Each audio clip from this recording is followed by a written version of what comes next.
Childhood. In 1960s, Britain was colourful, inventive, and slightly unhinged. Back then, safety wasn't a sticker on a box. It was a vague concept adults mentioned after you got hurt. We built, burned, bounced, and occasionally bled, and we loved every minute of it. Let's travel back to a Britain of bright plastics, dangerous gadgets, and glorious imagination, and rediscover 20 toys from the 1960s that would never be allowed today. Number 1. The chemistry set. Every young scientist in Britain wanted one. A smart blue case packed with glass bottles, powders, and instructions that read like a recipe for mild disaster. Copper sulfate, potassium nitrate, sulfur, all handed to 10-year-olds with zero supervision.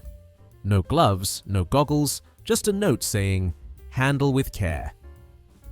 Kitchen tables became laboratories. Small explosions were celebrated as learning moments, and the smell of burning wood mixed beautifully with Sunday lunch. Today, half those ingredients are banned, and the rest would need a license. But in the 60s, chemistry was child's play. Number 2. Creepy crawlers. Few toys captured 1960s Britain like this one. You poured a toxic goo called Plastigoop into metal molds, plugged the thing into the wall, and waited.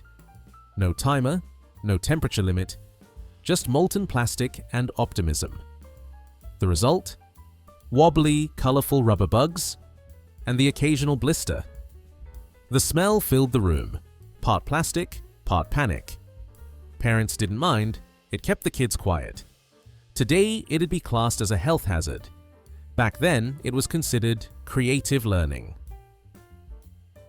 Number 3. Clackers. 2 acrylic balls on a string. The goal? Make them collide in rhythm. The reality? Bruised arms, shattered balls, and traumatized teachers. Playgrounds across Britain echoed with the clack-clack of impending injury. When they finally shattered, bits of plastic flew like shrapnel. By 1973, they were banned. But in the 60s, that sound meant you were one of the cool kids. Number 4. Lawn darts. A game of skill, accuracy, and potential impalement. Steel-tipped darts thrown high into the air towards a plastic ring, while your little sister wandered into the target zone. Families called it healthy competition. Hospitals called it another Saturday. They were eventually banned, of course, but for a while they were the most exciting thing you could throw in a British garden. Number 5. BB guns. For the older boys, the BB gun was a rite of passage. Metal pellets, real recoil, and absolutely no concept of safety. Targets ranged from tin cans to unsuspecting siblings. Parents called it teaching responsibility. Kids called it war.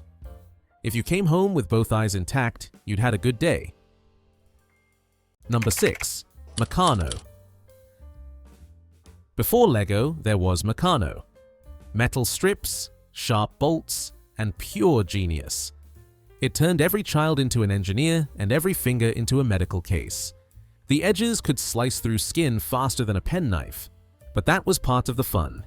You learned to build, you learned to bleed, and you learned to keep going. Number 7. Cap guns. Nothing says 1960s childhood like the smell of burnt paper caps. Tiny red rolls that made a satisfying bang when struck by your toy revolver. Streets echoed with gunfire while parents drank tea, unconcerned. The noise, the smoke, the smell.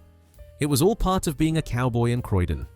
Now, toy guns come in bright colors with foam tips. Back then, they looked and sounded frighteningly real. Number 8. Scalextric. The crown jewel of Christmas mornings. Electric tracks, metal rails, and miniature cars that could spark, fly, or melt.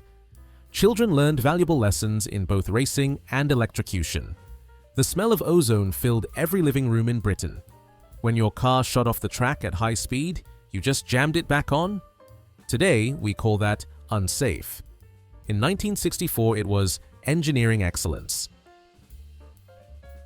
Number 9. The Space Hopper. That giant orange ball with the manic grin, a true British icon. Released in 1968, it promised hours of bouncy fun. What it delivered was bruises, broken ornaments, and occasional dental work. Kids raced down driveways, bounced into hedges, and still came back for more. Safety helmets? Don't be ridiculous. Freedom had a handle and it squeaked. Number 10. Dinky and Corgi cars. Tiny metal masterpieces, and possibly the reason so many kids chewed on lead paint. Dinky toys were made of die-cast metal, beautifully detailed and deadly heavy. Throw one at your brother and you'd have a weapon. Painted with bright, lead-based colors that flaked into small, tasty chips. Today, they're collector's items. Back then, they were everywhere, rolling under sofas and straight into mouths. Number 11. Action Man. The movable fighting man, Britain's answer to G.I. Joe. Plastic muscles, rubber hands, and a face that never blinked. His accessories included knives, grenades, rifles, and occasionally flamethrowers. He was every boy's hero and every mother's tripping hazard. Today, a toy that realistic would cause outrage. But in 1966, Action Man was the pride of the nation. Number 12. Tiny Tears. Britain's best-selling doll. The first one that could cry, wet itself, and haunt your dreams. Tiny Tears drank from a bottle and leaked through clever tubing. Unfortunately, that tubing also leaked onto furniture, carpets, and electrical plugs. She was revolutionary, if mildly unhygienic. By today's standards, she'd come with 3 safety warnings and a mop. Number 13. Cindy. The doll you love to dress. Cindy was wholesome, polite, and proudly British. Her world revolved around fashion, homemaking, and a perfectly set dinner table. She wasn't dangerous, just dated. Looking back, Cindy teaches us almost as much about social history as about toys. Because in 1963, ambition came in high heels and a plastic smile. Number 14. Etch-a-Sketch. 2 dials, a gray screen, and unlimited frustration. It was the 1960s answer to iPad art, if your iPad was powered by static electricity and tears. Inside was fine aluminium powder that leaked if cracked open, which of course every child tried. Breathing it in probably wasn't ideal, but the magic of watching lines appear on that silvery screen made it all worth it. Number 15. Spirograph. Mathematics disguised as fun. Plastic gears, pens, and patterns that hypnotized an entire generation. It looked harmless until one of the pins found your finger. Still, it was one of the safer 60s toys. The only real danger was getting ink on the carpet and your mum yelling louder than any lawn dart could fly. Number 16. Airfix kits. Tiny model airplanes, sharp tools, and industrial-strength glue. Every boy's first lesson in patience and solvent inhalation. You'd sit for hours building a Spitfire, fingers stuck together, eyes watering from fumes. If you were lucky, it actually looked like a plane. If not, you still had fun, and possibly a mild headache. Number 17. Train sets. Hornby trains puffed real smoke, sparked real flames, and derailed spectacularly. Tracks crisscrossed living rooms like electric snakes. A careless hand could earn a shock, but no one minded. Dads called it bonding time. Mums called it a fire waiting to happen. By today's standards, it'd need grounding, fuses, and warnings. In 1962, it just needed imagination. Number 18. Lead soldiers.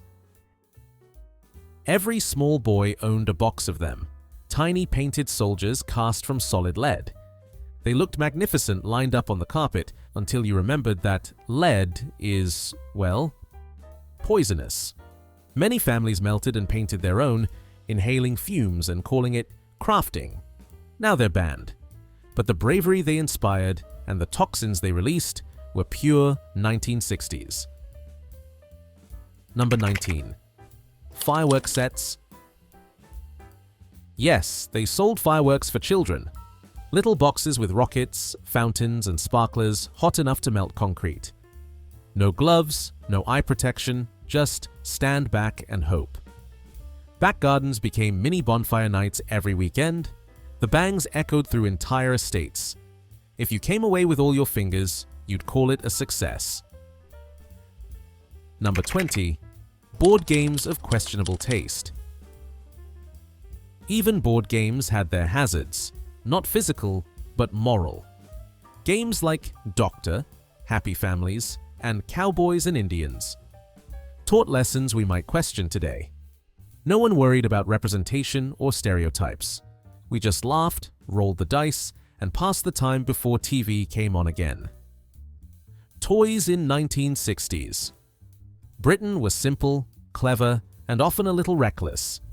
They weren't safe, they weren't digital, but they were unforgettable. We learned to build without instructions, to fix what broke, and to find fun in the chaos. Yes, some toys burned, exploded, or bruised. But they also built resilience, curiosity, and imagination. And maybe that's why so many remember those years as the best of all. Because in 1960s Britain, danger wasn't a warning label. It was part of growing up.